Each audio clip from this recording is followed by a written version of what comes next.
Morning class, I am your SST teacher of class 7th. Today we will continue the explanation of chapter number 3 of geography, which is on page number 20. Open page 20.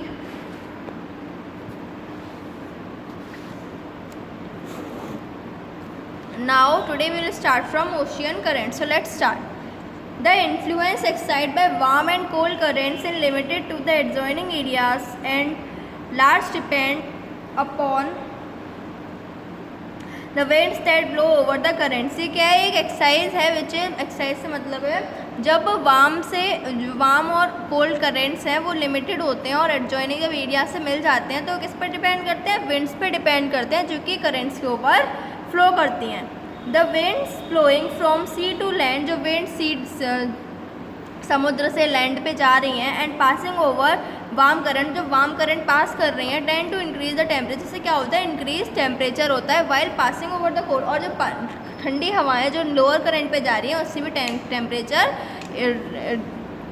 बदलता है of coastal areas. ठीक है, एक fact तो ये हो गया, दो तो हमने कल ही पढ़ लिए थे, which is latitude and prevailing winds. Now fourth है स्लोप ऑफ द लैंड. अब लैंड की स्लोप, जब कोई स्लोप होती है माउंटेन की या फिर कोई अदर रिलीफ फीचर की होती है तो जो अर्थ की जो रेज हैं वो क्या होती है, डायरेक्ट रेज पड़ती हैं. उससे भी जब कोई ऊंचा होगा तो क्या होगी, अर्थ की रेज टेढ़ी पड़ेंगी, स्लैंटिंग पड़ेंगी, और जब कोई चीज़ प्लेन होगी तो कैसी पड़ेंगी, डायरेक्ट पड़ेंगी. तो इससे भी जो टेम्परेचर है वो इंक्रीज डिक्रीज होगा.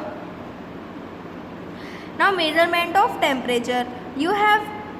You would have seen a doctor measuring the fever of a patient. आपने देखा होगा डॉक्टर को कि वो आपका जो अपना आपका बुखार है वो मेज़र कर रहे हैं. The doctor use a thermometer. Doctor क्या करते हैं, थर्मोमीटर यूज़ करते हैं किसी भी पेशेंट की बॉडी का टेम्परेचर लेने के लिए. ऐसे ही एटमॉस्फेरिक टेम्परेचर को भी मेज़र किया जाता है. जो एटमॉस्फेरिक टेम्परेचर होता है, टेम्परेचर एयर होता है, वो किस में हम करते हैं, डिग्रीज में करते हैं. 32 डिग्री, 35 डिग्री, 1 डिग्री, 2 डिग्री, ये क्या है, डिग्रीज में हम इसको मेजर करते हैं. We can show the distribution of temperature on the map. हम जो टेम्परेचर का डिस्ट्रीब्यूशन है ये मैप पे भी शो कर सकते हैं with the help of lines joining the places having the same temperature reduce the sea level. कैसे कर सकते हैं, जब हम कोई लाइन्स को ज्वाइन करके, मतलब जैसे लाइन चार्ट आता है तो उन्हें ज्वाइन करके हम किसी भी प्लेस का टेम्परेचर दिखा सकते हैं. The two most common scales in use, जो कि टेम्परेचर के लिए जो दो कॉमन चीज़ें यूज़ होती हैं वो क्या है, फ़ारेनहाइट एंड सेल्सियस.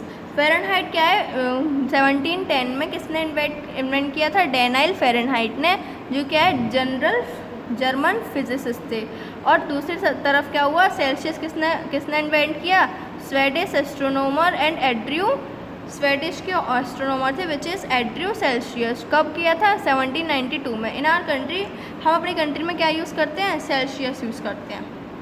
ओके ना. Humidity and rainfall. ह्यूमिडिटी और रेनफॉल जो है वो मोस्ट इंपॉर्टेंट फैक्टर्स हैं वेदर के. ह्यूमिडिटी क्या है, जब आसमान में जब वाटर वेपर्स ज़्यादा हो जाते हैं तो क्या होती है, नमी हो जाती है, जिससे कि हमें चिपचिपाहट सी लगती है. लेकिन अगर ह्यूमिडिटी नहीं होगी तो there would be no rainfall. लेकिन अगर ह्यूमिडिटी नहीं होगी तो रेनफॉल भी नहीं होगी. तो ह्यूमिडिटी भी ज़रूरी है. और फॉग कैसे बनता है, कंडेंसेशन टेक्स प्लेस. जो कंडेंसेशन और टेक्स जगह ले लेती है छोटे छोटे रीजन्स में atmosphere which is close to surface of the earth और एबव, जो वो जगह जहाँ पे जो अर्थ के पास है और जो वाटर बॉडीज से ऊपर है.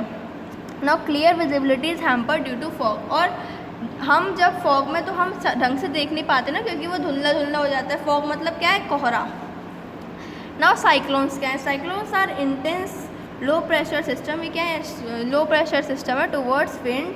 जब नॉर्मल जब बता देती हूँ, जब कोई हैवी रेनफॉल हो जाता है तो जो हाई स्पीड विंड होती हैं वो जो हाई स्पीड, ये साइक्लोन क्या है, हाई स्पीड विंड्स हैं. जब आंधी चलती है तो क्या आता है, तूफान. In Hindi we can say cyclone as तूफान. तूफान आता है ना तो क्या होता है, लाइफ और प्रॉपर्टी दोनों को ही तबाह कर देता है.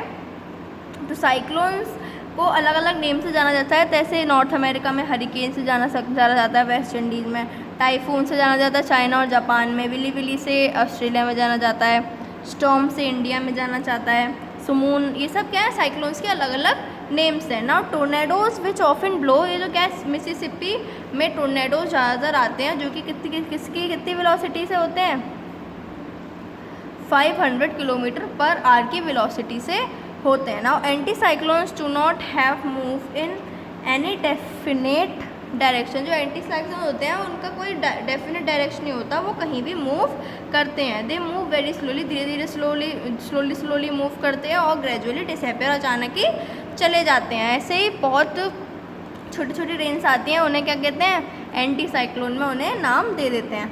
ऐसे क्या है, इंडिया जो सेकंड पे आता है पॉपुलेशन वाइज, तो about half of the India boundary, जो इंडिया की हाफ है, हाफ से ज़्यादा जो बाउंड्री है वो किससे सराउंडेड है, ओशियन से। एंड एक्सप्रोक्स, और जो इसका टेम्परेचर है एक्सप्रोक्सीमेट टोटल पॉपुलेशन लिव्स, और जो ज़्यादातर पॉपुलेशन वो कहाँ रहती है, ओशियन के पास रहती है। और जो पीपल कोस्टल एरियाज़ में रहते हैं वो क्या है, वो उन्हें ज़्यादातर खतरा है किसका, साइक्लोन्स का वगैरह का। इससे काफ़ी लोग होते हैं, बाढ़ वगैरह भी आ सकती है कभी भी। Orissa is the most vulnerable, followed by Orissa कहाँ पे, तमिलनाडु से ही जुड़ा हुआ है, Andhra Pradesh, West Bengal, Maharashtra. Goa are less vulnerable because of better per capita income. ज़्यादातर यहाँ है, लेकिन महाराष्ट्र और गोवा में ज़्यादा नहीं है, डर नहीं है, क्योंकि वहाँ की जो पॉपुलेशन है वो क्या है, ज़्यादा है, मतलब सही है, जिससे कि वहाँ परेशानी कमी होती है। साइक्लोन अकाउंट, सब ये क्या है, ओल्डेस्ट एंड वर्स्ट साइक्लोन, जो सबसे बुरा और सबसे पुराना साइक्लोन है वो कब रिकॉर्ड हुआ था, अक्टूबर 1731 में, जो कि कहाँ आया था, कलकत्ता में, जो कि अब कोलकाता है। इसमें क्या हुए थे,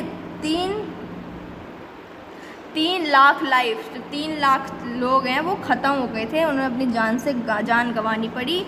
it was accompanied by metre high surge. उससे क्या है, वो कैसे पता चली, एक मीटर हाई सर्ज है, उससे उस साइक्लोन का पता चली। उस साइक्लोन में क्या हुआ था, बहुत बड़ी तबाही मच गई थी। कहाँ, कोलकाता में हुआ था, और कब, अक्टूबर में, इन 1942। फिर से आया जब, तो कितनी स्पीड का था, 225 किलोमीटर पर आवर। इसमें भी काफ़ी रामेश्वरम साइक्लोन आया था। ये सब क्या है, साइक्लोन जो आए हुए हैं वो हैं द पंबा ब्रिज कनेक्टिंग मंडप island was also washed bye, जो एक ब्रिज है जो किससे, मंडपम और रामेश्वरम से जुड़ा हुआ है। जब साइक्लोन स्टॉर्म आया तो वो भी तबाह करके ले गया। ऐसे बांग्लादेश में साइक्लोन आया 8 से 13 नवंबर में, जो कि बांग्लादेश कोस्ट को अचानक ही, मतलब ऐसे ही दे रखा है कि अचानक कब कितने साइक्लोन आए हैं, कब आए हैं, कितनी स्पीड से आए हैं, और कितने लोग उसमें ख़त्म हो गए हैं। तो आपको ये पढ़ लेना है। ओके, तो ये हो गया आपका चैप्टर का explanation finish. Now this is, you have to read the wipe up and fact zone, you also have to read. So thank you class and have a nice day, good bye.